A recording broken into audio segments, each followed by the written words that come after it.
Un saludo a todas y a todos los que nos están viendo en el programa Discusión de Grupo Cantón.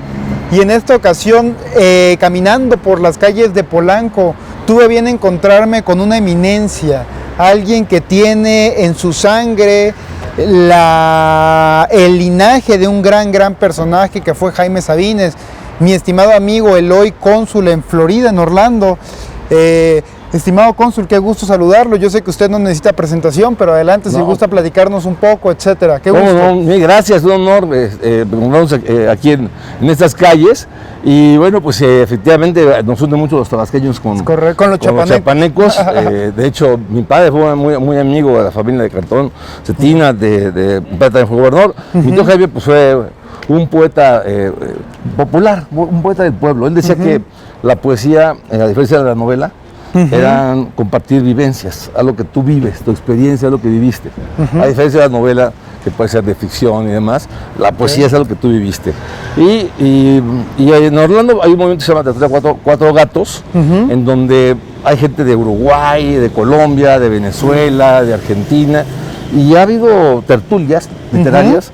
Y una de las cosas más hermosas es escuchar los poemas de Jaime Sabines en distintos acentos. Sí, así que es un deleite en eso. Qué interesante cómo estas culturas, como usted bien comenta, y más en Orlando, que ya casi es tierra de todos, o sea, es un lugar donde llega mucho extranjero, vamos a llamarlo así, también muchos migrantes, ¿por qué no? Escuchar los poemas de Jaime Sabines en acento colombiano, en acento venezolano, en acento uruguayo, y por qué no en acento mexicano también. Debe ser una experiencia bastante interesante, ¿no? ¿Cuál es el poema que más le gusta de Jaime Sabines, aprovechando esta coyuntura? A mí me encanta Tu cuerpo está a mi lado, me gusta mucho. Según las circunstancias, ¿no? Por supuesto, la muerte de Mayor Sabines, pues es algo que los que perdimos nuestros padres nos pega muy fuerte, ¿no? Es un poema que no puedes acabar de leer, o él decía que no era un poema, sin que salga algunas lágrimas. El que le hace a Doña Luz, a su mamá, ¿no? El de Julito, de mi primo, que le cambia los nombres a las palomitas, pipis. Después de que Julio nos enseñó por años su idioma, ahora nos hace aprender el nuestro. Así que pues tiene una infinidad de poemas, un poeta que se dedicó mucho a los temas del amor, temas a veces muy fuertes, muy eróticos, misequis, ¿no? O poemas muy tiernos como el de Julito o La Luna, o poeta de la muerte, ¿no? Platicamos también ahorita, mi estimado, un poquito en el detrás de cámaras para que la gente lo sepa, antes de encontrarnos literalmente, ¿qué se siente ser o qué se siente tener este linaje de un personaje tan representativo para México como lo fue Jaime Sabines? No, bueno, por supuesto es más que linaje, es un honor para mí el tener esa esencia poética, y que pues a veces va en la sangre y uno no lo mete en la poesía, pero sí en la política. También el tratar de emocionar, de despertar emociones en la gente. En los discursos, etcétera. En los discursos, en las acciones, y en los hechos con la gente, ¿no? Él fue político también, fue diputado federal, y bueno, tuvo una trayectoria, pero su vocación siempre fue hacia la literatura, y era un poeta popular. O sea, me acuerdo mucho de él cuando fue su velorio. Había gente que llegaba con los libros usados, y eso le gustaba mucho a él. Cuando él llegaba, oye, dedícame un libro. Y ya rayado y todo. Sí, un libro de poesía. Pues no tiene, Dices, no lo conoces. Sí. En cambio, si tú ya me pides un autógrafo y se ve gastado, entonces la bolsa de papel. O incluso subrayado, o hasta manchado de café, ¿no? Exacto, ese es cuando él se emocionaba mucho más. Perfecto, mi estimado. Ahora nada más una pregunta, también un poquito antes de entrar en materia, en los temas consulares. ¿Cuál sería esta anécdota que usted recuerda ahí dentro del corazón, o dentro muy interna de esos recuerdos que tenga con Jaime Sabines y su padre? A lo mejor en alguna mesa, en alguna cena de Navidad, a lo mejor en alguna fiesta de Año Nuevo, en algún cumpleaños, etcétera.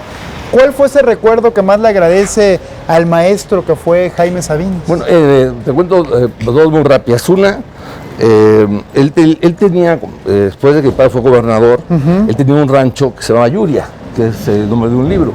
Y ¿En Chiapas? En Chiapas, cerca de Comitán.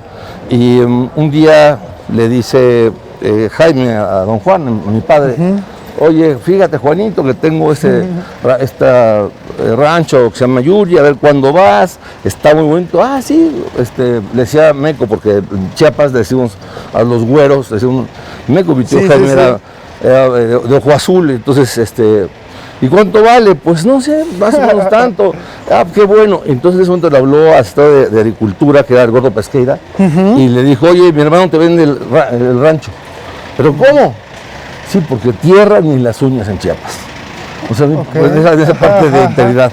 Y mi tío Jaime me platicaba que tenía una comida, mi padre es un presidente municipal en los 50, y tenía una comida con unos amigos.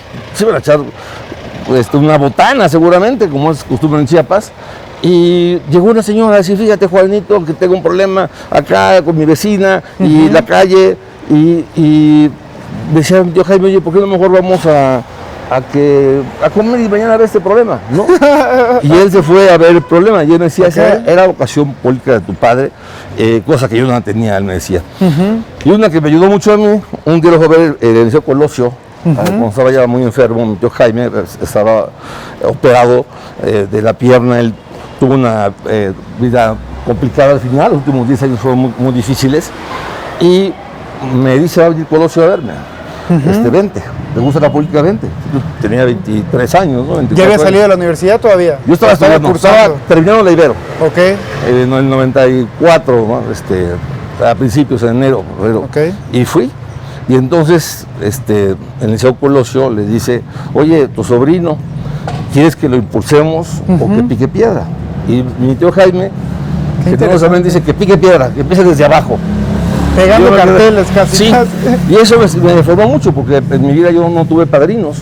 O sea, no llegué por recomendación a ninguna posición. Ni directamente a ser diputado, a una dirección, ¿no? No, a picar piedra fue lo que él me enseñó. Así que eso le agradezco mucho porque me formó en la política.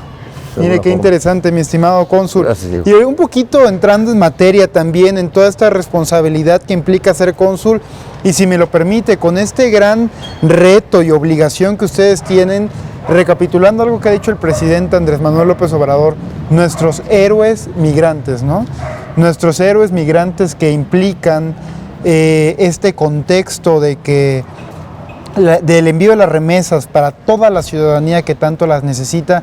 ¿Cuáles son los principales retos que usted ve en el consulado y cuáles son las principales peticiones de la gente? La verdad es que efectivamente el presidente tiene mucha razón al llamarle héroes vivientes. Son más de 40,000 millones de dólares de remesas. Se dice fácil, pero pues es el principal ingreso que tiene este país. Y se debe a dos fenómenos. Uno, el principal, a que los mexicanos son muy trabajadores, las y los mexicanos, y lo demuestran en Estados Unidos porque no le quitan el trabajo a nadie. Es algo que nadie más lo hace, más que las y los mexicanos. Y segundo, hay confianza en el país. O sea, si no, no enviarían las remesas. Yo platicaba con un restaurantero de Jacksonville, me decía, yo envío dinero a México ahora con más confianza, porque hay un presidente honesto. Entonces, eso también es un fenómeno que se muestra en el aumento de las remesas que han incrementado. Y es un acto de justicia el decir héroes vivientes, y el presidente ha estado muy pendiente de cómo funcionan los consulados, de cómo se les atiende a los migrantes, a las y los migrantes mexicanos, y es su gran prioridad. Y creo que han mejorado muchas cosas en esta administración, especialmente, bueno, el canciller Ebrard creo que ha sido muy atinado en los de decisiones, en las políticas que ha implementado, y en el grupo de jóvenes que tienen actualmente en la Cancillería, ¿no? Especialmente en Roberto Velasco y Jaime Vázquez. A Roberto le mandamos un gran saludo, que hay mucho aprecio. También siento que ustedes lo deben de tener en el referente cuando fue tendencia en la visita con el canciller cuando lo nombraron Lord Cacahuates. La verdad es que siempre es gracioso, y creo que Roberto lo supo tomar con mucha alegría y con mucha simpatía con la personalidad que lo caracteriza. Pero mi estimado cónsul, también hay algo bien importante aquí, que es el tema de los votos en el extranjero, ¿no? Este factor, efectivamente, que como usted comenta, de nuestros héroes migrantes que mandan remesas al país, pero que también deben de tener derechos. Y estos derechos también son los derechos político-electorales con base en lo que mandata la Constitución Política de los Estados Unidos mexicanos, ¿no? Entonces, en esta Constitución dice que todos los mexicanos tienen derecho al voto, incluso los mexicanos que no se encuentran en el país. ¿Consideraría usted que es un gran reto este tema del voto en el extranjero, cónsul? Claro que sí. El maestro Roberto Velasco, efectivamente, que yo creo que ha sido el mejor subsecretario de América del Norte que ha habido, aunque hoy no es subsecretario, hoy es jefe de la Unidad de América del Norte, y se ha rodeado de un gran equipo, como te decía Jaime Vázquez, han instruido a los cónsules. Pues yo le respondo a nuestro Velasco, Roberto Velasco, en promover la credencial para votar, en hacer por lo menos una vez al mes, una jornada sabatina, una jornada de documentación donde debemos acceder para el pasaporte, para la matrícula consular, para el registro de doble nacionalidad, para promover la credencial para votar. Incluso hubo una jornada específica para impulsar la credencial para votar. La credencial para votar en el extranjero, o el voto en el extranjero viene desde 2004, y la realidad es que a pesar de todo el impulso que ha dado la Cancillería, la realidad es que creo que el INE ha quedado de ver mucho a los migrantes. Porque pues hay 11 millones de mexicanos nacidos en México que vivimos en Estados Unidos. Y por lo menos 26 millones de mexicanos nacidos en Estados Unidos. O sea, 11 nacidos en México y 26 nacidos en Estados Unidos. Las remesas de ahí vienen. Entonces, la participación de 180,000 votos o de 20,000 votos, pues no es representativa de los migrantes. Y yo lo que escucho de ellos, su principal molestia es que no pueden votar. Que la credencial para votar es un trámite complicado, que no tiene más utilidad que para votar. O sea, no la puedes tomar no te la dan ni siquiera aquí en los bancos en México, porque es diferente. No es como la que usamos en el país. Es de otro color, es como un color rosa. Como rosa, ¿no? Entonces, no te la aceptan en los bancos, no te la dan en ninguna parte. Ni en Estados Unidos tampoco. Así que es una credencial que no sirve más que para votar. A diferencia del pasaporte, que el pasaporte te lo entrego todos los consulados, la red consular creo que se ha extinguido porque en la documentación te entrega el pasaporte el mismo día. Y ahorita acaba de lanzar la Cancillería el pasaporte electrónico, que va a ser el pasaporte más seguro del mundo, el más difícil de falsificar, ¿no? Así que el migrante lo que quiere es tener acceso al voto. Y el tema es que el INE creo que no ha cumplido, eso es lo que me comenta bien la gente, no ha cumplido con darles facilidades al votante. Vas al consulado desde hace unos 5 años aproximadamente a tramitar tu credencial para votar. Haces tu credencial para votar, el consulado la envía a México y el INE toma la decisión si ese registro es válido o no. Entonces, hay casos de personas que han tramitado su credencial 1, 2, 3, 4, varias veces y no logran obtener su credencial para votar. No les llega. Eso es la realidad. Entonces, no tienen acceso al voto. Y lo que quieren es una forma más fácil para votar, porque como tú bien lo dices, Diego, es un derecho. El voto es un derecho. Y no hay mexicanos de primera y de segunda. Entonces, es un poco comprensivo de parte de algunos, de parte del INE, exigir una credencial que no es de muy difícil acceso para el migrante. Eso es lo que a mí me comentan. Perfecto, cónsul, qué interesante. Ahora, con base en esto que usted platica de esta credencial para votar y de estas reformas que tiene que haber para respetar el derecho de los migrantes en el extranjero, hay algo bien importante también que es una queja frecuente, que me gustaría conocer su opinión. Esta queja que implica que algunos cónsules o que en algunas circunstancias el acta del trámite de nacimiento en Estados Unidos tiende a ser bastante complicada para los migrantes. Incluso tengo entendido que se cobra en algunas circunstancias, ¿no? Se cobra de manera apócrifa, por así decirlo. No los derechos que normalmente se pagan que entran a la tesorería del consulado, sino de manera externa con las personas o este coyotaje que se va dando. En un momento dado, el gobierno capitalino impulsó un programa que se llamaba El Abogado en tu Casa, que expedía actas de nacimiento a toda la ciudadanía de la Ciudad de México. En este caso, en algunas ocasiones yo recuerdo que este programa se llevó en varias ciudades de Estados Unidos, me parece era Chicago, Los Ángeles y si no me equivoco Orlando, con temor a errar. Cónsul, bajo esta premisa, ¿usted consideraría que sería necesario impulsar un programa para que se lleve a cabo estas actas de nacimiento en todo el país, también para Estados Unidos? ¿O cuál sería una estrategia que usted implementaría para cortar este coyotaje que existe en los consulados estadounidenses? Te puedo asegurar que ha cambiado mucho las cosas en la cuarta transformación. Ya el registro de acta de nacimiento de doble nacionalidad, o sea, de los hijos de mexicanos nacidos en Estados Unidos, el trámite es gratuito. No requieres más que vayan los padres, si es que están los dos en el acta, y que se identifiquen los padres y se identifique el menor. El trámite es gratuito, no requiere de cita. Entonces, se ha tenido un boom esta solicitud de registro de acta de nacimiento. Yo creo que la Cancillería ha mejorado muchísimo los servicios consulares actualmente. Obviamente hay excepciones, hay quejas y son naturales, pero comparado en otros años, antes de la cuarta transformación y antes de la llegada del maestro Alberto Velasco específicamente, esto ha mejorado tremendamente. Eso te lo puedo asegurar, es mucho más fácil hacer los trámites. Tenemos un problema que son las citas con Mexitel, que la gente se queja de ese tema, pero eso solamente para el pasaporte, porque lo demás no requiere de cita, ¿no? La gente puede tener acceso fácil a los trámites consulares. Y la credencial para votar tampoco requiere de cita. Pero volviendo a ese tema, me faltaba contarte, por ejemplo, te piden tu domicilio en Estados Unidos para la credencial para votar. Nosotros damos una cosa que se llama matrícula consular. Okay. Que te sirve para hacer trámites del banco, sí. Es una identificación, es una identificación oficial y te funciona muy bien. El tema con el trámite de acceso para votar, no te aceptan siempre los mismos documentos que la matrícula. Por ejemplo, hay muchos mexicanos que viven en mobile homes. Entonces tú no puedes hacer un recibo de luz a tu nombre. Porque pues estás rentando con 8 compañeros. Entonces pues ya dejaste a varios sin el acceso a un comprobante de domicilio. O por ejemplo también los migrantes, la mayoría de trabajadores agrícolas, recorren en la costa este, te puedo platicar, están de enero a abril en la fresa. Y de mayo a posible septiembre, octubre, se van por la papa a Georgia.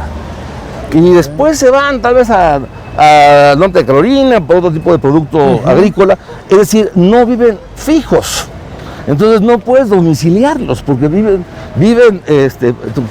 constantemente cambiando, van cambiando de lugar de domicilio, ¿no? Eso también es una falta de comprensión por parte del electoral. Lo que la gente, ¿qué te pide? La gente pide, deja de votar con el pasaporte. Porque de los 11 millones tenemos pasaporte. Todo el mundo tiene acceso al pasaporte. Es un trámite más sencillo. Y con eso te identificas plenamente como mexicano y como mayor de edad. Entonces, la gente lo que pide, mucha gente nos ha hecho en un foro, participamos, la gente pide como documento para votar que sea el pasaporte. Ese es, creo que entonces sí pasaríamos de 20,000 votos a millones de votos de inmigrantes. Y tendríamos a mexicanos de primera y no como nos ha tratado en ocasiones el INE, que no digo que no haga de mala fe, simplemente tal vez desconoce la realidad migrante, ¿no? El presidente del INE. No es el INE en general. Y tal vez habrá que se reforma, si es que así se piensa, en que el pasaporte pueda ser el documento oficial para votar. Eso es lo que yo he escuchado de la comunidad migrante. Dicen, el pasaporte lo tengo fácil, me sirve para muchas cosas más, no solamente para votar. Y no es el único país, o sea, también Colombia, Venezuela, Italia, Brasil, Estados Unidos y muchos países más votan en el exterior con su pasaporte. Eso está muy interesante. Ese es un documento que todo el mundo tiene y a todo el mundo le sirve. Mientras la credencial para votar no te sirve en Estados Unidos para nada más que para votar y lo que cuesta. Mi estimado cónsul, me platicaba un poquito detrás de cámaras, a manera de no equivocarme, que usted estudió Derecho. Ciencia política. Ciencia política en la Ibero. En la Ibero. Y en la UNAM. Relaciones internacionales. Relaciones internacionales. Usted, como bien internacionalista, no me va a dejar mentir que este factor, que los pasaportes sirvan como, si bien es una identificación oficial, pero que sirva para expresar tu derecho al voto. Entonces, con base en lo que me comenta, usted considera que las autoridades electorales en el país, el cual, en estricto apego a derecho, es un poder diferente. En consecuencia, ¿considera que estas autoridades electorales en el país quedan a deber con las circunstancias actuales? Es decir, que aprovechando la reforma que se daría, venidera, que está impulsando el presidente López Obrador, una de estas vertientes o de estas ramas de la reforma debe de ser el que los extranjeros puedan votar con el pasaporte, por lo menos en Estados Unidos. Yo creo que si realmente queremos hacer valer el derecho al voto, la manera de hacerlo es con el pasaporte, porque pues, hay que valorarlo, o sea, 20,000 votos en una elección donde hay millones de mexicanos en Estados Unidos, pues yo lo veo como un fracaso, o sea, sí, el INE ha fracasado en esta intentona del 2004, pero me pareció una dádiva. Entonces, tú recibes tu credencial para votar, si es que te la mandan, ¿no? En caso personal, para no hablar de otros, en tu casa en Orlando, gracias. Mi esposa hizo su trámite con su recibo de luz y mi hija hizo su trámite con su inscripción en la escuela en el Valencia. Okay. A mi esposa sí le llegó y a mi hija no le llegó. Y mi hija ha tramitado 2 veces la credencial para votar y no le ha llegado. Y te dan un número, no, pues reclaman en tal lado. Y piensan que fue el consulado el que no hizo el trámite correcto, cuando el consulado cumplió con hacer el registro. Y después que te llega la credencial, tienes que darla de alta a un número, que es también algo no fácil, ¿no? Y más pensando que hay muchos comunidades indígenas ya que no les es fácil, no saber ni escribir, y le pones algo difícil, y ya que la tramitas, entonces esperas a que te llegue tu boleta.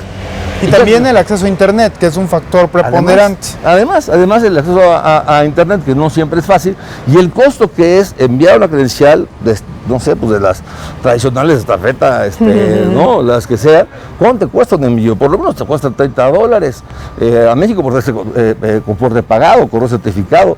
O sea, el costo también es muy alto. Y va tu credencial, y luego va la boleta, y después regresas la boleta. Y de alguna forma creo que como va tu nombre, pues posiblemente no estén respetando tu voto anónimo, ¿no? O sea, entonces también ese factor es lo que implica o lo que conlleva a no promover el voto en el extranjero. Y uno pensaría que este tipo de acciones podrían fungir como populistas o podrían ser este factor de no acarrear, pero de llamar más votos hacia un lado, llamémoslo izquierda o derecha. Sin embargo, es claro que las autoridades mexicanas, llámense de color azul, de color magenta o tricolores, son las que están en deuda con los paisanos migrantes por el tema de las remesas, cónsul.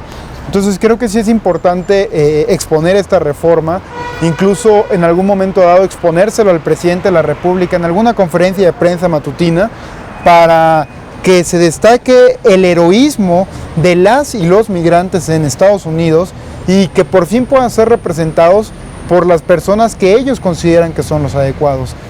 Totalmente de acuerdo contigo, digo, están tratando al migrante de una forma de no comprenderlo, e insisto, en el INE, y lo están limitando su voto. Y acaba de ser algo muy fácil, muy importante, los acarreados. En México es muy común, como dice el presidente, que la gente vaya a votar porque le dan su despensa. Arroz con gorgojo, dice el presidente, ¿no? Es muy, muy común. En Estados Unidos eso no va a pasar. El migrante no le vas a poder comprar el voto. ¿Por qué? Porque ellos ganan el recurso suficiente y no requieren de una dádiva para ir a votar. Lo hacen por moto propio. Así es como muchos de esos, digo, hay que leer el libro de Santiago Nieto, de la historia de un fiscal incómodo, cómo hubo prácticas donde había compra de votos, donde la gente tramitaba su credencial, por ejemplo, en el río Suchiate, de una forma bastante ilegal, ¿no? En cambio, el migrante no requiere que le des arroz con gorgojo, va a ir a votar por convicción. Y tanto es importante hacerlo para la elección que viene y la consulta popular que viene, que es la de la revocación de mandato. ¿Por qué no va a tener derecho a votar los millones de mexicanos que viven allá, que como tú bien lo dices, mantienen a este país? Mandan más de 40,000 millones de dólares de remesas. Tienen todo el derecho a participar en la decisión de este país y darles, pues como dirían a todo con el dedo, decir, sí, tomen 20,000 votos. Pues no es representativo. Yo creo que sí hace falta una reforma, ojalá llegara a oídos del presidente, ¿no? Pero sí dejando en claro que la Cancillería ha cumplido su deber de promocionar el voto en el extranjero. Tanto el Instituto de Mexicanos en el Exterior, del IME, como insisto, la elección de Roberto Velasco y de Jaime ha sido para que credencialicen, gestionen la credencial para votar. Y lo hacemos. la gente no, lo que ha logrado el INE es que haya desconfianza, que diga, no, pues no me llega, ya sabes que debo tramitarlo. Entonces, como que lo desalienta. Entonces, ¿por qué? Por un trámite complicado. En cambio, si tú tienes burocracia, al fin de cuentas. En cambio, el pasaporte, nosotros tramitamos todos los días pasaportes. La gente va y te pide pasaporte y la usa para muchas cosas. Entonces, es un trámite que todos los mexicanos ya tenemos y todos tenemos acceso al voto, si fuera con el pasaporte. Eso es lo que yo he recogido de la voz de la gente, de lo que yo escucho, de lo que hablo con ellos. Yo soy un cónsul desde siempre, toda mi vida he sido cercano a la gente. Nunca desde que era gobernador de Chiapas. Desde que fui diputado, presidente municipal, ¿no? Siempre he sido cercano a la gente, nunca fui de escritorio, nunca he sido. Y pues me gusta hablar con la gente y eso es lo que te puedo compartir, la expresión de la gente, el sentir de la gente. Y insisto, reconociendo la gran labor que ha hecho el presidente de verdad y el área del maestro Roberto Velasco. Perfecto, mi estimado cónsul. También es importante, yo creo que destacar a raíz de este programa de discusión, que sería muy buena idea, como se lo recapitulo, a reserva ya de lo que decide el señor presidente sobre quién darle la palabra y no, pero sí crear un compromiso aquí también con cámaras abiertas en el factor de presentar esta necesidad, porque no es un tema de favores o no, de obligaciones, no, es una necesidad que presentan los y las migrantes en Estados Unidos, que es ejercer su derecho al voto. Cónsul, también de manera de concluir el programa, porque no nos ayuda mucho el tiempo, me gustaría platicar un poco más sobre esta coyuntura cuando usted fuese gobernador de Chiapas. A manera muy breve, yo recuerdo que mi papá me comentaba algo de su administración. Digo, cuando usted era gobernador, yo estaba casi en pañales. En la primaria, sí. En primaria, literal. Pero era muy sabido cómo el sobrino de un escritor, de un intelectual, había llegado al poder en Chiapas y el impulso que le había dado en su gobierno. ¿Cuál considera usted que sería la situación actual que mantiene el estado de Chiapas, tomando en cuenta todos los factores y las variables externas e internas que tiene el estado? ¿Considera usted que el gobierno de Chiapas va por buen rumbo? ¿Necesitaría haber un cambio de timón en algunas cosas?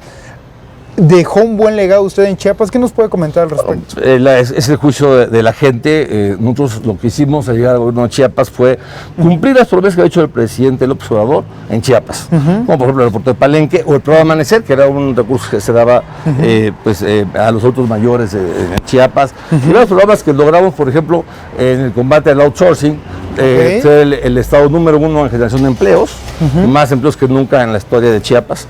Y creo que el gobernador actual, y no me debo meter en política local, soy muy respetuoso, pero está haciendo el mejor de los esfuerzos, tiene todo el respaldo del presidente. El gobernador Rutilio Escandón es un hombre honesto, le dejó las cosas muy complicadas y él ha recibido el respaldo del presidente. Hay una promoción muy especial hacia el sureste de México, en generación de empleos, en la promoción, por ejemplo, del Tren Maya, que va a ser detonante, en el plan transísmico. O sea, hay una buena perspectiva desde el punto de vista, y creo que el gobernador Rutilio Escandón está haciendo un gran papel, y pues obviamente él contará siempre con el respaldo de cónsul en Orlando. Me queda claro. Y por de supuesto, un exgobernador también, pues, sí, ¿no? Que desde le puede luego sumar experiencia.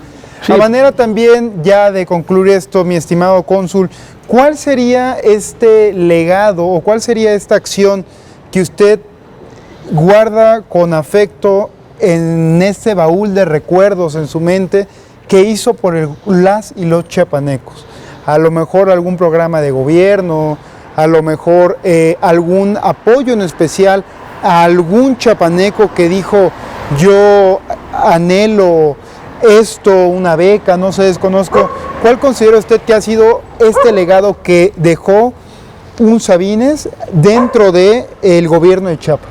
Pues fueron varias cosas importantes para mí, como fue el haber reducido la muerte materna infantil, haber sacado a Chiapas de los primeros lugares de la pobreza, del rezago social. A pesar de que yo coincidía con Coneval, pues Chiapas pasó de ser el primer lugar al tercer lugar. Dejamos atrás a Guerrero y Oaxaca. Y eso no significa en estadística, significa el cambio de la calidad de vida de la gente, el poder humanizar. Y yo lo que hice con mi gobierno y el legado, creo que fue haber hecho de la ONU mi plataforma política. O sea, yo lo que hice no fue de ocurrencia, sino preguntar a los expertos qué había que hacer. y yo lo que hice fue basar mi gobierno en las Naciones Unidas. Entonces, en lo que marcaba la ONU, la agenda de la ONU. La agenda de la ONU se llamó Agenda Chiapas-ONU. Tuvimos ahí a varias agendas de las Naciones Unidas que nos iban guiando en cómo combatir el tracoma o la encocercosis que se erradicó en mi administración, la atención de la pandemia, cómo reducir el tema de la muerte materno-infantil, cómo tener una primera comunidad segura. En México fue la primera, Tuxtla Gutiérrez, en fin, y programas donde se involucró mucho la participación ciudadana. Hicimos una consulta popular, hay un municipio que se llama Cozocuautla, hicimos una consulta porque mucha gente le dice Coita, es nombre Soque y otra Cozocuautla, y la gente votó y decidió que se llamara Cozocuautla. Entonces fue democracia participativa, y lo que más es el afecto de la gente, ¿no? Y bueno, yo soy muy respetuoso, hoy no participo en ninguna actividad política en mi estado, respeto mucho al gobierno actual, no me meto en cuestiones internas, y le deseamos un gran éxito al gobernador Escandón en todo lo que haga. Me queda claro, mi estimado cónsul. A manera de concluir el programa, me gustaría presentarle la pregunta Cantón. Esta pregunta busca simplemente la interacción de la gente que nos esté viendo y conocerlo un poco más. Obviamente, teniendo a un descendiente del linaje de Sabines, no podría pasar desapercibida un cuestionamiento como este. Mi estimado cónsul, ¿cuál sería hoy el libro, esta obra escrita de cualquier autor? Me comentaba Paco Ignacio Taibo que a veces es vituperio recomendar los libros de uno mismo, de algún compañero o de algún familiar directo, pero ¿cuál sería este libro que usted considera no puede faltar en el buró o en el escritorio de cualquier mexicana y mexicano? Bueno, yo recomiendo mucho el de Santiago Nieto, El Estado Fiscal Incómodo. Lo recomiendo a los que les gusta la política y conocer un poco más de nuestro país. Un libro maravilloso que me encanta es el de Fernando del Paso, Las Noticias del Imperio. En paz descanse el autor, también se me hace una obra maestra. Y para los que les guste otro tipo de literatura entretenida, el primer libro de la historia que se escribió solamente para entretener, ya no para educar, es el de Camerón de Boccaccio, así que es uno de los libros que yo recomendaría leer. Y bueno, en lo personal Mario Benedetti me gusta muchísimo. Hay un poema que se llama El Sur, el Sur también existe, es de mis favoritos, y así que no estoy hablando de Sabines, pero sí de Rosario Castellanos también, por supuesto. Y bueno, hay una literatura formidable. A mí en la pandemia yo estuve enfermo de COVID y me dediqué mucho a la lectura. Y el del Paso es un libro bastante amplio, que te lleva de un lado a otro, puede considerar algunas cuestiones históricas, pero que vale la pena leerlo. Y por supuesto los de Taibo, por supuesto los recomiendo. Los de Paco Ignacio siempre claro que sí, bastante para conocer mejor la historia, sus documentales son buenísimos. Me queda claro, mi estimado cónsul, pero bueno, pues muchas gracias a todas y a todos por estarnos acompañando. Simplemente a manera de comentar, uno de los libros que yo considero no puede faltar en ningún buró es el de A la mitad del camino, del presidente Andrés Manuel López Obrador, por supuesto. El cual es bastante entretenido, se los recomiendo mucho. Y también de Economía Moral, que fue anterior, también fue el de Economía Moral. Tuvimos una tertulia con la comunidad hispana, y ahí lo que hacemos en las tertulias es cada quien lleva un libro, te preguntan, ¿qué estás leyendo? Qué padre. Y lo dejamos en manos de personas que no son de México y con muy buenos comentarios. Mira, muy buenos comentarios. Interesante. Sí, por ahí está el video en YouTube, en Facebook, donde la gente comentó este libro de Economía Moral. Así que de verdad, por supuesto, es un buen escritor. Y en este último que comentas, me gusta mucho toda la propuesta en materia de salud, donde le da una gran fuerza al Seguro Social. Creo que va a estar muy interesante este libro, hay que leerlo. Lectura obligada. Pero pues un saludo a todas y a todos, y muchas gracias por vernos en el programa Discusión. Hasta luego. Gracias, muchas gracias.